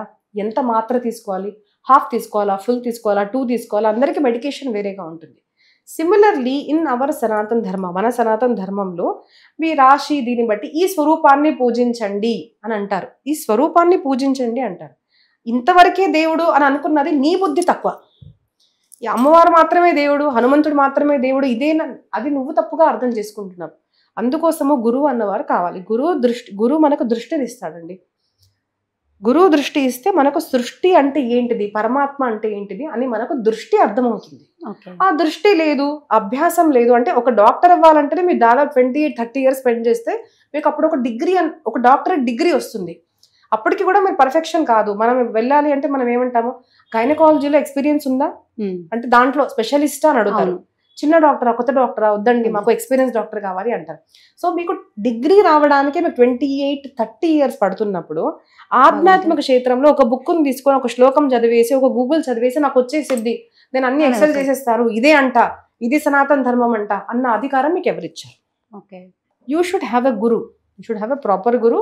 దానికి ఒక విధి విధానంగా సాధన చేసినప్పుడు మనకు ఒక దృష్టికోణం అనేది వస్తుంది. How to see the world, ఈ జగత్తుని ఎలా చూడాలి, నన్ను నేను ఎలాగ చూసుకోవాలి, ప్రాబ్లమ్స్ని ఎలా ఫేస్ చేయాలి, చాలా విస్తృతమైన జ్ఞానం ఉంది. మరి భగవంతుడు ఒక్కటే అన్నప్పుడు ప్రచారాల్లో ఒక్కొక్క దేవుడు అంటే ఒక్క దేవుడిని స్పెసిఫిక్గా చేసుకొని చెప్తున్నారు కదా, ఈ దేవుని పూజించండి, ఈ మంత్రం పఠించండి. ఒక ప్రచారకర్త ఎవరైతే ఉన్నారో ఆ దేవుడి గురించి చెప్తాడు, ఇంకో ప్రచారకర్త ఎవరైతే ఉన్నారో ఆ దేవుడి గురించి చెప్తారు. మరి ఎందుకు ఇలా కాకుండా భగవంతుడు ఒక్కటే అని ప్రచురించవచ్చు కదా అందరూ? లేదండి, మీరు హాఫ్ ఆఫ్ ప్రవచనం విన్న వాళ్ళు ఇలాగ చెప్తారు, వాళ్ళు ఇలాగే చెప్తున్నారు అంటారు. మనం పూర్తిగా ప్రవచనం వింటే, ఇప్పుడు నాకు వేరే వాళ్ళ గురించి మనం చెప్పడం కన్నా నేను నా గురించి చెప్తాను. నా ప్రవచనం ఒకటి వింటే మీకు అర్థం కాదు. ఒక 5-6 years అన్నా నా భాగవతం వినండి నేను చెప్పినప్పుడు, రామాయణం వినండి, అంటే మా సాంప్రదాయం, నేను చెప్పింది ఏం లేదు దాంట్లో. మహాభారతం వినండి నేను చెప్పింది పాటించండి. Let us try. ఓకే, మనం యువత అంటే ఏం ఎక్స్పెరిమెంట్ చేస్తాం. We observe and we experiment. అప్పుడు నిర్ణయానికి రండి. నేనేం వెంటనే మీరు వచ్చి నాకు ₹1 దక్షిణ కూడా ఇచ్చే అవసరం లేదు, నేనేం అడగట్లేదు. కానీ మీరు పాటించాలి. స్కూల్కి వెళ్ళాలి అంటే సర్టన్ కైండ్ ఆఫ్ డ్రెస్సింగ్ ఉండాలి అంటారు, మీరు టైంకి రావాలి అంటారు. ఒక డిగ్రీ తీసుకోవడానికి మీరు ఎన్ని సంవత్సరాలు, 30 years అట్లీస్ట్ స్పెండ్ చేస్తున్నారు. I'm just asking 5 to 6 years. కొంతమందికి మనసులో కూడా రావచ్చు, కానీ నిష్ఠగా వినండి. మొదట శ్రవణం వినిన తర్వాత మీకు ఏం డౌట్స్ ఉన్నాయి అనుకోండి, రండి నా దగ్గరికి, క్వశ్చన్స్ అడగండి. తర్వాత చెప్పిన సాధన చెయ్యండి. నేను ఇష్టం వచ్చింది తింటాను, ఇష్టం వచ్చినప్పుడు పడుకుంటాను, ఇష్టం వచ్చినప్పుడు లేస్తాను, కానీ నాకు మాత్రం దీంట్లో జ్ఞానం రావాలి, నేను ఎక్సెల్ అవ్వాలి అంటే అవ్వరు. ఇంద్రియ నిగ్రహము అవసరము. ఎలా మాట్లాడాలి, ఎలా ఉండాలి, ఏ మంత్ర సాధన చేయాలి, అప్పుడు నీకు ఆ నాలెడ్జ్ వస్తుంది అనేది నేను చెప్తాను. 5 years చేయండి, తర్వాత నన్ను మీరేమనుకుంటారో చెప్పండి. కానీ మనం ఏ గురువు దగ్గరికి వెళ్లకుండా వాళ్ళది హాఫ్ వినడం, వీళ్ళది హాఫ్ వినడం, ఒక 10 minutes వీడియో కూడా చూడగలిగే కెపాసిటీ లేని ఇప్పటి కాలంలో మీరు ఎన్నో గ్రంథాలు ఉన్న సనాతన ధర్మం గురించి క్వశ్చన్ చేసే కెపాసిటీ మీకు ఎట్లా వచ్చిందని నేను అడుగుతున్నాను. ఫస్ట్ ప్రాక్టీస్ చేయండి, వినండి, చదవండి, సాధన చేయండి. అప్పుడు ప్రారంభం అవుతుంది మన సాధన అనేది. అంతేకాని హాఫ్ ఆఫ్ నాలెడ్జ్తో క్వశ్చన్ అడగడం తప్పు కదండి. ఓకే, దట్ ఈస్ సనాతన ధర్మ. Variety, wide variety. అందరికీ ఒకటే మెడిసిన్ ఉండదు. ఫస్ట్ అదే ప్రచురించవచ్చు కదా, మీరు హాఫ్ ఆఫ్ నాలెడ్జ్ తో ఉన్నారు అని ఫస్ట్ అదే మీరు క్వశ్చన్ చేయొచ్చు కదా. అండి, ఇప్పుడు ప్రవచనం నేను ప్రారంభించాను అనుకోండి, ఒక ప్రవచనానికి ఒక పద్ధతి ఉంటుంది. వీళ్ళు భాగవతం పెట్టించారు 7 days అంటే నేను భాగవతంలో ఉన్న స్టోరీస్ మాత్రమే చెప్తాము, దాని పరంగా మనం వేరే నాలెడ్జ్ మనం చెప్తాం. ఒక రామాయణం చెప్పించారు, రామకథల్లో వేరే నీతులు ఉంటాయి, భాగవతంలో వేరే నీతులు. అన్ని మనిషికి మంచి అవ్వాలన్న చెప్పబడిన నీతులు మాత్రమే. పైన తీసుకోవద్దు. స్టార్టింగ్ నుంచి ఎండింగ్ దాకా వచ్చారు అంటే మీకు ఫుల్ అర్థమవుతుంది. హాఫ్ స్టోరీ విన్నాము, మధ్యలో విన్నాము, మాకు టైం ఉన్నప్పుడే మేము వస్తాము అని కొంచెం వినడానికి రాదు. అందరూ సనాతన ధర్మ ప్రవక్తలు. అన్ని సాంప్రదాయాల్లో మీరు గూఢంగా లోపలికి వెళ్తే మాత్రం మీకు అది కనిపిస్తుంది. అదే నేను చెప్పాను అనుకోండి, లేదంటే సముద్రంలో వెళ్ళే వాళ్ళు చెప్పారనుకోండి, చాలా రత్నాలు ఉన్నాయి కింద అంటే మీకు పైనుంచి కనిపిస్తుందా? మీరు పైనుంచి 1 kilometer కిందికి వచ్చి ఏం లేదని మీరు బయటకు వచ్చేస్తున్నారు. You have to dive deeply into it. మీరు కిందికి వెళ్ళాలి. కింది దాకా వెళ్ళడానికి మీ శరీరాన్ని, మీ మనస్సుని, అంటే ఇప్పుడు చూడండి మన సునీత గారు పైన అక్కడ స్పేస్లో ఉన్నారు అంటే ఎంతో బాడీకి మైండ్కి ట్రైనింగ్ ఇచ్చిన తర్వాత ఆవిడ అక్కడ ఉండగలుగుతున్నారు. అలాగా ప్రవచనాల్లో గంట సేపు 5 గంటలు 2-3 గంటలు కూర్చునే మనకు స్తోమత ఉందా? ప్రాక్టీస్ లేదు, అలవాటు లేదు.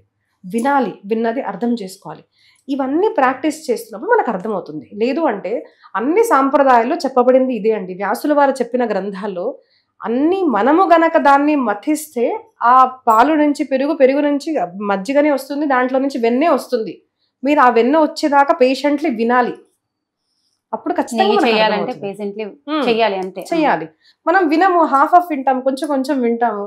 సో అప్పుడు మనము ఈ క్వశ్చన్స్ వేయడం కాదు. కానీ అన్ని సాంప్రదాయాల్లో నేనెంత చదువుకున్నానో అంతైతే మన సనాతన ధర్మంలో చాలా సాంప్రదాయాలు ఉన్నాయి మన దగ్గర. మీరు సృష్టిని పూజించండి, కృష్ణుడు పూజకులు కానివ్వండి, స్త్రీ సాంప్రదాయం కానివ్వండి, ఏ సాంప్రదాయంలో వెళ్ళినా కూడా మనం డీప్లీ గనక వెళ్తే, నిజంగా దాన్ని ఆచరిస్తే గురువులు చెప్పినట్టు, మీరు ఫైనల్లీ ద ఫైనల్ ప్రోడక్ట్ ఏదైతే బయటకు వస్తుందో, అంటే ఒక మనిషి ఎప్పుడైతే బయటకు వస్తాడో ఖచ్చితంగా ఒకటే వస్తుంది, వాసుదేవ సర్వం. ప్రతి చోట నాకు కనిపించేది ఒక పరమాత్మ మాత్రమే అన్న జ్ఞానం వచ్చినప్పుడే మీరు నాకేదో ప్రారంభమైంది అని అనుకోవాలి. అంతేకాని హాఫ్ ఆఫ్ సాధనతో ఇది రాదు మనకు. అమ్మ, మీరు ఈ సనాతన ధర్మం గురించి ఏమైనా సంస్థని స్థాపించారా, లేకపోతే మీరు ఇండివిజువల్గా పోరాడడానికి మీరు ముందుకొచ్చారా? నేను మొదట ప్రవచనాలు ప్రారంభించినప్పుడు ఒక 10 years ఇక్కడ పిలిస్తే అక్కడ ప్రవచనాలు అంటే రామాయణం, భాగవతం, శివపురాణం చెప్పడం అనేది జరిగింది. తర్వాత చాలా మంది అడిగేవారు అనమాట, అమ్మ మీరు ఇప్పుడు చెప్తున్నాను ప్రవచనాలు, మా పిల్లల్ని మీరు ఏమన్నా గైడ్ చేయగలుగుతారా, లేదు అంటే చాలా మంది ఆడవాళ్ళకు కూడా ఉంటుంది. ఎందుకంటే మన దగ్గర జ్ఞానం అనేది 2 సంస్థల్లో మనకు వస్తుందండి. ఒకటైతే పారివారిక సంస్థ, అంటే మనం మొదటి జ్ఞానం మనకి ఇచ్చేది గురువు, తల్లి, తండ్రి నుంచి, అంటే మనం అక్కడి నుంచి నేర్చుకుంటాము. తర్వాత స్కూలింగ్, అంటే మన గురుకులం అనేది వస్తుంది. సో మీరు కూడా ఏదైనా చేస్తే బాగుంటుంది, మా పిల్లలకి మాకు పంపించాలనుంది, నేర్చుకోవాలనుంది అన్నది ఒకటి. తర్వాత నేను కూడా స్కూల్స్లో చూసింది ఏంటంటే పాశ్చాత్య పద్ధతిలో మనకి స్కూల్స్ ఉన్నాయి అనమాట. పొద్దు నుంచి సాయంత్రం దాకా గేదెల్లాగా చదువుకుంటున్నారు, ఏం చదువుకుంటున్నారో వాళ్ళకి తెలీదు. The outcome product of schools and colleges is బాగా సంపాదిస్తున్నారు, అందరూ సంపాదిస్తున్నారు బాగా, కానీ నీతి, ధర్మము, పారివారిక ప్రేమ, దేశ ప్రేమ అన్నది లేవు. సో నీతి, మారల్ వాల్యూస్ అనేవి లేవు. సో మన దగ్గర గురుకుల పద్ధతి అనేది ఎలా ఉంటుందంటే ఎంత చదువుకున్నా కూడా కొంచెం సమయము మన ఆత్మ దీనికోసం ఉండాలి, పేరెంట్స్ కోసం ఉండాలి, మన భార్య, భర్త, మన పిల్లల కోసం అనేది ఉండాలి. ఇవన్నీ మనం మర్చిపోతున్నాం అసలు. ఎలా ఉందంటే సోమవారం నుంచి శుక్రవారం దాకా పనిచేయడము, శనివారం ఆదివారం వచ్చేసరికి డ్రింక్ అండ్ బి మెర్రీ అన్న ఎంజాయ్మెంట్ అయిపోతుంది, వీకెండ్. సో మన యువత మారాలి అంటే మన పిల్లలు మారాలి. సో దీనికోసం ఖచ్చితంగా ఒక స్కూల్ అనేది ఉండాలి అని ఇప్పుడైతే వర్చువల్గానే నేను సదేహ ఫౌండేషన్ అని స్థాపించాను. సదేహ అన్నదానికి full form Sanatan Academy for distributing eternal happiness. నేను అందుకోసం ఎటర్నల్ హ్యాపీనెస్ అంటే ఆనందం కృష్ణుడు, రాముడు, అమ్మవారు, శివుడు అందరికీ ఆనంద రూపాన్ని చేస్తారు. కాబట్టి ఒక దేవత పేరు మాత్రం నేను తీసుకోలేదు, ఎందుకంటే ఆనంద స్వరూపం అందరి గురించి ఇక్కడ చెప్పబడుతుంది.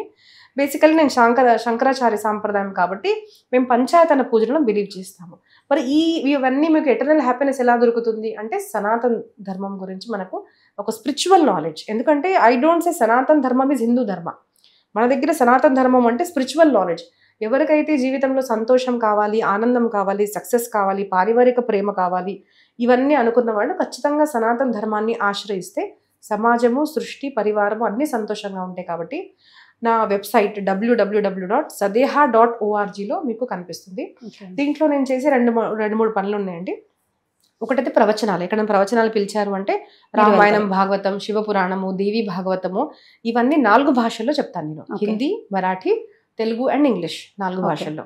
తర్వాత గ్రామ కథ అని ఒకటి పెట్టాను. చాలా మంది ఇప్పుడు ఏమవుతుందంటే సిటీస్లో ప్రవచనాలు జరుగుతున్నాయి, పల్లెటూర్లలో వెళ్ళి చెప్పేవాళ్ళు ఎవరు లేరు. కాబట్టి పల్లెటూర్లలో కూడా మనం వెళ్దాము. అసలు మన బేస్ అంటే మన పల్లెటూర్లలో కూడా చిన్న చిన్న పల్లెటూర్లు ఉన్నా కూడా అక్కడికి వెళ్ళి నేను ప్రవచనాలు చెప్తుంటాను. సో గ్రామ కథ, ధామ కథ అంటే మన క్షేత్రాలు, కురుక్షేత్రము, లేదంటే మన శక్తిపీఠాలు, జ్యోతిర్లింగాలు, అక్కడ సత్సంగం చేయడానికి ఒక వేరే ఆరా మనకు వస్తుంది లైఫ్లో, ఒక ఎనర్జీ వస్తుంది. కాబట్టి అక్కడ ధామ కథ అనేది. తర్వాత సిటీస్లో కథ చేస్తాను నేను. దాంట్లో 2 ఏంటంటే మన ప్రవచనాలు, సప్తాహ ప్రవచనాలు, లేదంటే 10 days, 5 days, 3 days ఇలా ప్రవచనం. అంటే భాగవతం, మహాభారతం అని అలా. భాగవతం, మహాభారతం కొంతమంది ఘట్టాలుగా వినాలి అనుకుంటారు, కొంతమంది సంపూర్ణ భాగవతం చెప్పండి అంటారు. అంటే ఒకవేళ సంపూర్ణ భాగవతం అయితే మార్నింగ్ నుంచి ఈవినింగ్ వరకు చెప్తారమ్మా? మనం శ్రోతలు కూర్చునే టైం బట్టి. నేను చిన్నగా ఉన్నప్పుడు మా గురుగారు పొద్దున సాయంత్రం ఉండేది, అంటే దాదాపు 8-9 hours ఉండేది. ఇప్పుడు ఎవరంతా కూర్చోట్లేదు. మేమేమంటే మన నార్త్ సైడ్ లో కూడా 5 hours చేస్తున్నాం, 4 to 5 hours ఉంటుంది. ఇక్కడికి వచ్చేసరికి నాకు హార్డ్లీ వినండి అంటే గంటన్నర కన్నా ఎవరు ఇవ్వట్లేదు. కానీ అట్లీస్ట్ 5 hours అన్న పర్ డే వింటే ఒక 7 days లో మనం భాగవతం కొంచెం చెప్పగలుగుతాం. రామాయణం 9 days ఉంటుంది, దేవి భాగవతం 9 days చెప్తాం మనము. శివపురాణం కూడా 9 days చెప్తే 4-5 hours ఉంటే కొంచెం నాకు సాటిస్ఫాక్షన్, మీకు సాటిస్ఫాక్షన్.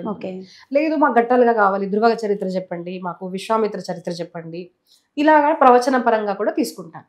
తర్వాత యువత అండ్ పిల్లలకి అంటే చూడండి సేమ్ థింగ్ ఉంటుంది. కానీ ఇప్పుడు ఎలాగా అంటే ఒక తల్లి అన్నం ఏదైతే ఉంటుందో, కూరగాయలు ఏవైతే ఉంటాయో, మన భర్తకు లేదంటే మన అత్తమామలకి మనం చేసి కొంచెం కారం ఎక్కువ వేస్తాం, మసాలాలు వేసి పెడతాము. కానీ అదే అన్నం చిన్నపిల్లలకి పెట్టాలి అంటే తెలియరు, వేరేగా మనం కుక్ చేస్తాము.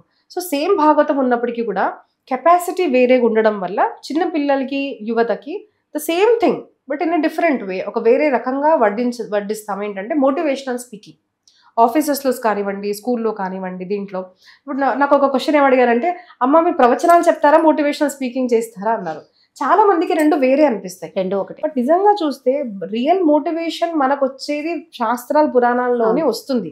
ఇది విన్న తర్వాత చాలా మంది ఏమనుకుంటారంటే మా పిల్లలు వింటే సన్యాసిగా అయిపోతారేమో అనుకుంటారు. అట్లాంటి వాళ్ళకి నేను చెప్పే ఉదాహరణ భగవద్గీత అప్పుడు ఏమైంది అంటే ముందు ఎగ్జామ్ ఉంది, వార్ ఉంది, ఒక స్ట్రగుల్ ఉంది. అప్పుడు అర్జునుడు ఏమంటాడంటే నకాంక్షే విజయం కృష్ణ నచరాజ్యం సుఖాని చమ్ము, నేను ఇవన్నీ చేయను, నాకు ఇవన్నీ అసలు వద్దు, నేను దీంట్లో వెళ్ళిపోతాను అని చెప్పాడు అనమాట. అప్పుడు కృష్ణుడు ఏం చేశాడు, అసలు నువ్వేంటి పారిపోతున్నావా, నీ రెస్పాన్సిబిలిటీ, నువ్వు పారిపోతున్నావా, పారిపోవద్దు, యుద్ధం చెయ్యి అంటే డూ యువర్ డ్యూటీ. మనకు ఫైట్స్ ఉంటాయి మన మైండ్ తో, మన స్కూల్ తో, మన మనసుతో. ఆ యుద్ధంలో నువ్వు ఎలా గెలవాలి అని గెలిచిన తర్వాత ఆయన గెలిచాడు ఆ యుద్ధాన్ని. అలాగా ఎవరైతే తన జీవితంలో గెలవాలి అనుకుంటున్నారో ఆ depression, anxiety, social anxiety are మన సబ్జెక్ట్స్ భయము, ఏదన్నా చేయాలి అంటే చాలా మంది చాలా రకాల భయాలు ఉంటాయి. సో అవన్నీ దూరం చేసుకుంటేనే మీరు యశస్విగా మారగలిగే జ్ఞానం ఏదైతే ఉందో అది భగవద్గీత. దానికన్నా ఇంకా బెస్ట్ మోటివేషన్ స్పీకింగ్ ఏముంటుంది. సో ద సేమ్ భగవద్గీత మనము క్వశ్చన్స్ కూడా తీసుకుంటాను. సో ఇట్లా మోటివేషనల్ స్పీకింగ్ లో కూడా నేను చేస్తుంటాను. వర్చువల్ గా ఉంది, బట్ వచ్చే కొంచెం కాలంలో ఇట్లా నాకు అందరు సపోర్ట్ కావాలి. సపోర్ట్ అంటే మన భారతదేశంలోనే హైదరాబాద్ అనేది మధ్యలో వస్తుంది కాబట్టి నార్త్ సౌత్ కి రెండు. సో మధ్యలో ఇక్కడ ఒక స్కూల్ ఉండాలి, దాంట్లో గురుకుల పద్ధతిలో మనిషికి నాలెడ్జ్ కూడా ఉండాలి, ఇంగ్లీష్ నాలెడ్జ్ ఉండాలి, కంప్యూటర్ ఉండాలి, కానీ దాంతోపాటు ఎథికల్ నాలెడ్జ్, మోరల్ నాలెడ్జ్ తో ఇక్కడ ఒక స్కూల్ తీయాలి అన్న కోరికతో నేను ఈ సంస్థ స్థాపించారనమాట. అంటే మరి ఏ టైంలో క్లాసెస్ తీసుకుంటారంటే సాటర్డే సండేస్ తీసుకుంటారా? ఇప్పుడు అట్లా ఏం లేదు, ప్రస్తుతానికి ఓన్లీ ప్రవచనాలు మాత్రమే నడుస్తున్నాయి. మనకి ఇంకా ఆఫీస్ ఉండాలి, ల్యాండ్ ఉండాలి. ఇప్పుడు జస్ట్ 8 months అయింది నేను స్థాపించి. దానికి 80G కూడా వచ్చింది. కానీ సపోర్ట్ ఉన్నప్పుడు మనకు ఒక ల్యాండ్ అనేది కనుక ఇవ్వబడితే, ఒక ప్లేస్ ఉంటే అక్కడ మనం క్లాసెస్ అనేది స్టార్ట్ చేయొచ్చు. చాలా చక్కగా చెప్పారైతే, ధన్యవాదాలు. థ్యాంక్ యూ అండి.